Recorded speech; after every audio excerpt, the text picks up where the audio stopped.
Здравей! Здравей! Как се чувстваш след нашето преживяване?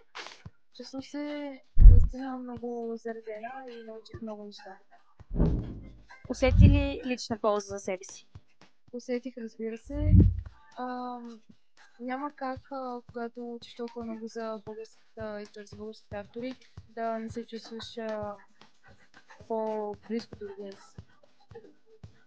Има ли момент, който те грабна? Грабна ме лекцията, която имахме в къщата музей на Яворов. Беше много въздействаща и научихме много за самия поет. Поезията би ли направила живота ни по-хубав? Със сигурност поезията е изключително важно, особено в времена, в които чувствата малко са на заден план. Ако Яворов беше жив днес, за какво щеше да пише според теб? Ами, може би ще да пише за проблемите, които ни заобикалят по доста емоционален начин, както само той може да го направи. Имаш ли любим стих? Кой и защо? Аз лично много харесвам Вълшебница на Яворов, защото предава по много символичен начин любовните чувства, като само Благодаря. по задата.